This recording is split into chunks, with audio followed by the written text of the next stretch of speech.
नमस्कार विद्यार्थियों आज हम बात करते हैं राइबोफ्लेविन की। राइबोफ्लेविन जो है वह विटामिन बी का जो विटामिन है उनकी श्रेणी में आता है। इसे विटामिन B2 भी कहा जाता है। यह शरीर में आँखों की दृष्टि के दृष्टिकोण से बहुत ही महत्वपूर्ण होता है। यह 1879 में 79 में दूध में पाया गया था। ठीक है, 1879 में यह सर्वप्रथम दूध में देखा गया था। और दूध में क्या था बच्चों, ये पीले हरे रंग का एक पदार्थ पाया गया था। ठीक है, जब 1879 में देखा तो इसको दूध के अंदर सर्वप्रथम पीले हरे रंग का एक पदार्थ को पाया गया, जिसका नाम दिया गया फ्लेविन। ठीक है, क्या नाम दिया गया इसका? फ्लेविन। राइबोफ्लेविन अभी तक नहीं बोला गया, इसको नाम केवल फ्लेविन दिया गया। जैसे जैसे रिसर्चेस होती गई, आगे चलता गया कार्य, तो इसको यकृत, खमीर, अंडे का सफेद भाग में भी पाया गया और यह राइबोस शर्करा के नाम से दिया गया। अब दोनों का, राइबोस शर्करा और फ्लेविन दोनों का मिक्स रूप करके फिर इसका नाम दिया गया राइबोफ्लेविन। ठीक है, तो ये कहाँ कहाँ पाया जाता है? यह दूध में पाया जाता है, यकृत में पाया जाता है, खमीर में पाया जाता है, अंडे के सफेद भाग में पाया जाता है, इसलिए इसे राइबोफ्लेविन का नाम दिया गया। अब हम इसकी रासायनिक विशेषताएं क्या क्या होती हैं इसके बारे में देख लेते हैं। तो जो राइबोफ्लेविन है, यह अगर शुद्ध रूप में देखा जाए तो ये कड़वा पदार्थ होता है। कैसा पदार्थ होता है? यह कड़वा पदार्थ होता है। यह नारंगी और पीले रंग का होता है। हमने देखा था ना, यहाँ पीले रंग का हरा पदार्थ होता है सब दूध के अंदर, परंतु जनरली अगर अपन इसको देखेंगे तो यह नारंगी और पीले रंग का पदार्थ होता है। यह गंधहीन होता है, इसकी कोई स्मेल नहीं होती है, साथ ही के साथ यह सुई के आकार का होता है।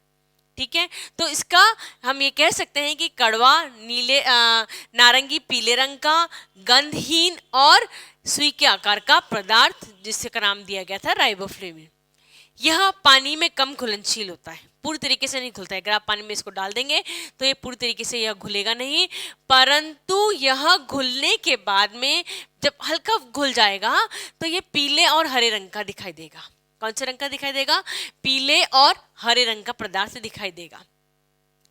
नेक्स्ट इसकी विशेषता रासायनिक ये है कि यह ताप, अम्ल और ऑक्सीकरण की क्रिया के प्रति स्थिर रहता है, यानी कि ताप का कोई प्रभाव नहीं होगा, अम्ल तनु हो या आपका लाइट को हो, किसी भी तरह का ये अम्ल हो, इस पे किसी तरह का प्रभाव नहीं पड़ेगा। और ऑक्सीकरण की क्रिया का भी इसके ऊपर कोई भी प्रभाव नहीं पड़ता। ऑक्सीजन के साथ जो क्रिया की जाती है उसे ऑक्सीकरण की क्रिया कहेंगे, तो इसके ऊपर ऑक्सीकरण की क्रिया का भी कोई भी प्रभाव नहीं पड़ता है। परंतु क्षारीय माध्यम से यदि क्षार के साथ में रिएक्ट किया जाए तब यह क्या होता है? इसका प्रभाव पड़ता है, ये अस्थिर होता है, ये क्षार के माध्यम से रिएक्ट कर जाता है। ठीक है, चाहे डाइल्यूटेड क्षार हो चाहे कंसंट्रेटेड क्षार हो, दोनों क्षार के अंदर यह रिएक्ट किया जाता है। और पराबैंगनी किरणें किस में पाई जाती है? सूर्य में, है ना। तो सूर्य की जो पराबैंगनी किरणें होती हैं इसके अंदर भी यह अस्थिर रहता है, अम्ल में स्थिर रहेगा, और जो क्षार होता है इसके अंदर यह अस्थिर रहता है।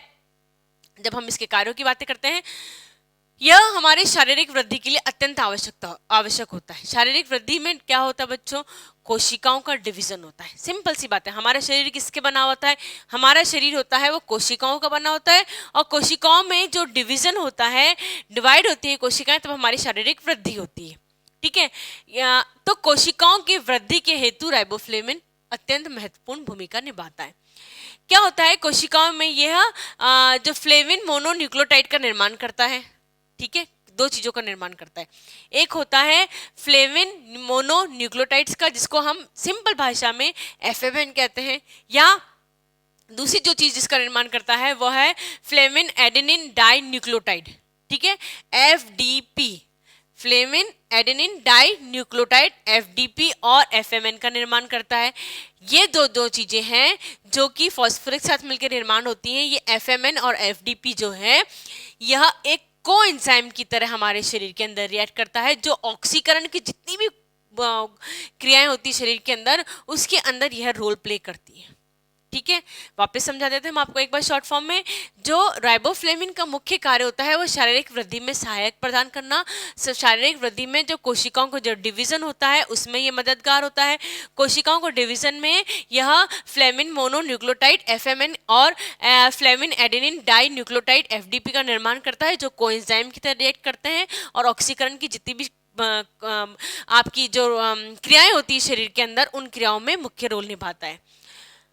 अब चूंकि ऑक्सीकरण की क्रिया में रोल निभा रहा है, तो हम ये कह सकते हैं कि वसा, प्रोटीन और कार्बोहाइड्रेट के उपापचय हेतु भी यह एक अहम रोल निभाता है।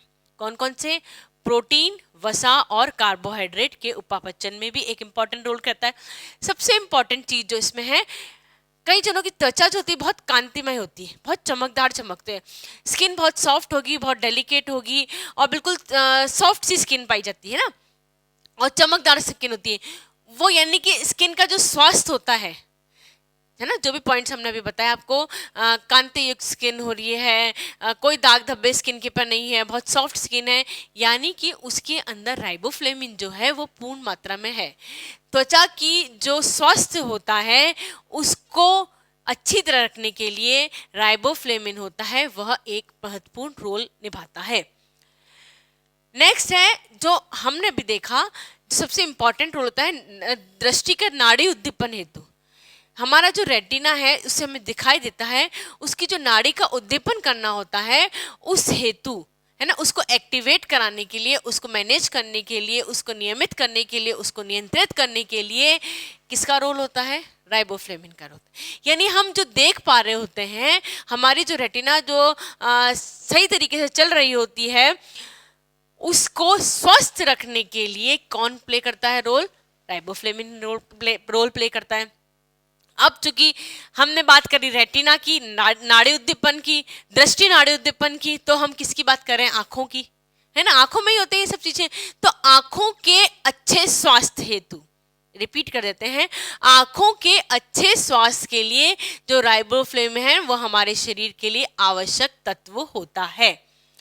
हार्मोन्स को कुछ हद तक नियमित और नियंत्रित करने के लिए, हार्मोन्स ऐसे केमिकल्स होते हैं शरीर के अंदर जो हमारी विभिन्न प्रकार की क्रियाएं करते हैं और हमारे शरीर को सुचारू रूप से चलाने में मदद करते हैं। इन हार्मोन्स को नियमित और नियंत्रित करने के लिए भी जो राइबोफ्लेविन होता है वह एक अहम रोल प्ले करता है। यानी हमारे शरीर के अंदर बहुत सारे कार्य जो हैं वो कौन प्ले करता है? राइबोफ्लेविन प्ले करता है। अब इसकी कमी हो जाए सपोज, तो क्या क्या प्रॉब्लम्स आ सकती है शरीर के अंदर, इसके बारे में भी डिस्कस करते हैं। सबसे पहले तो होगा कि पाचन तंत्र है वह गड़बड़ा जाएगा।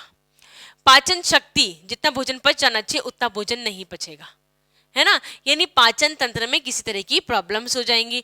अब जब हमने आपको यह बताया कि यह त्वचा के स्वास्थ्य के लिए जिम्मेदार होता है, अगर त्वचा में या राइबोफ्लेविन उचित मात्रा में नहीं लगा तो जो फोड़े फुंसियां हो जाते हैं ना, यह फोड़े फुंसियां या त्वचा पे घाव हो जाते हैं, हल्का सा चोट लगने पे खिड़ जाता है, यह जो प्रॉब्लम्स आ जाती हैं यह किसके कारण से आती हैं? राइबोफ्लेविन की कमी के कारण से, क्योंकि यह आपकी जो त्वचा है इस त्वचा के स्वास्थ्य के लिए जिम्मेदार होता है। त्वचा नहीं होगी, स्वस्थ नहीं रहेगी तो उसका जो कांतिहीन त्वचा हो जाती है, त्वचा में जो दरारें पड़ जाती हैं, त्वचा का जो फट जाना होता है वह किसके कारण से होता है?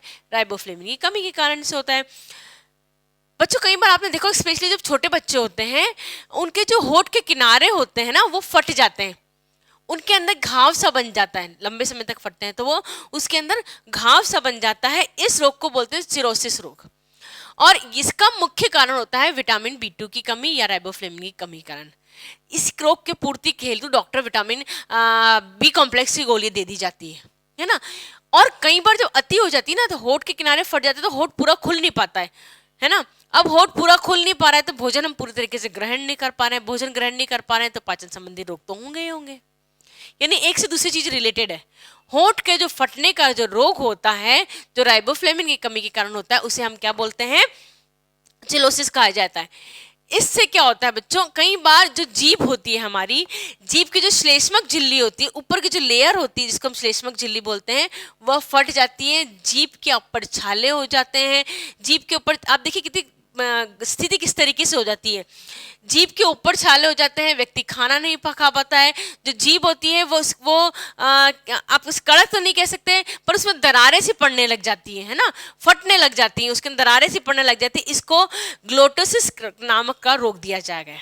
है यह मुंह से रिलेटेड ही दोनों, चाहे सिरोसिस हो चाहे ग्लोटोसिस, है ना, दोनों मुंह से रिलेटेड है। एक में होठ के जो किनारे होते हैं फट जाते हैं, दूसरी में जो जीभ होती है उसके अंदर दरारें पड़ जाती हैं, शुष्क हो जाती है, श्लेष्मक झिल्ली शुष्क हो जाती है और उसमें फटने लग जाती है, और त्वचा के अंदर घाव। फिर नेक्स्ट स्टेप ये होता है कि उसके अंदर घाव भी होने लग जाते हैं। एक जो उसकी कमी के कारण एक बड़ा ही अजीब सा रोग हो जाता है, वो रोग होता है कि जो श्वेत रक्त कणिकाएं होती है ना, उसकी जो जीवाणु भक्षण की क्षमता में कमी आ जाती है। श्वेत रक्त कणिकाओं को हमारे शरीर के अंदर कार्य होता है कि शरीर के बाहर में जो वायरस जीवाणु हमारे शरीर के अंदर प्रवेश कर जाते हैं, उनसे लड़ना, उन्हें मारना और हमें रोगों से रक्षा करना। अब राइबोफ्लेविन की कमी के कारण से जो श्वेत रक्त कणिकाएं होती हैं उसके जीवाणु भक्षण की क्षमता में कमी आ जाती है। जीवाणु भक्षण की क्षमता में कमी आने का मतलब क्या होता है बच्चों? बीमार जल्दी पड़ना, है ना। एक तो आपको वैसे ही राइबोफ्लेविन की कमी, आपको ये सब प्रॉब्लम आ ही रही है, इन सब प्रॉब्लम के कारण आपका जो पाचन तंत्र है, पाचन शक्ति वो कमजोर हो रही है, और आप श्वेत रक्त कणिकाएं भी उसमें कार्य नहीं कर पा रही है, तो निश्चित तौर पर यह बात पक्की होती है कि व्यक्ति जल्दी जल्दी बीमार पड़ने की इसकी संभावनाएं हो जाती है। इसलिए हरी पत्तेदार सब्जियों का और दूध का, जो हमने आपको यहाँ बताया, अंडे की सफ़ेद भाग का, खमीर का, यकृत का प्रयोग करना चाहिए आपके भोजन में, ताकि आपको राइबोफ्लेविन की कमी से होने वाले विभिन्न रोग ना हो। हालांकि राइबोफ्लेविन है वो कम मात्रा में चाहिए होता है शरीर के अंदर, परंतु ये एक आवश्यक तत्वों में आ जाता है। जितने भी बी कॉम्प्लेक्स के जो बी समूह के जो विटामिन होते हैं, यह हमारे शरीर के अंदर अल्प मात्रा में आवश्यकता होती है इनकी, परंतु ये हमारे शरीर के अंदर एक अहम रोल प्ले करते हैं और इसकी कमी से विभिन्न प्रकार के रोग हो सकते हैं, और इसको हम भोज्य सामग्री के द्वारा आसानी से दूर कर सकते हैं।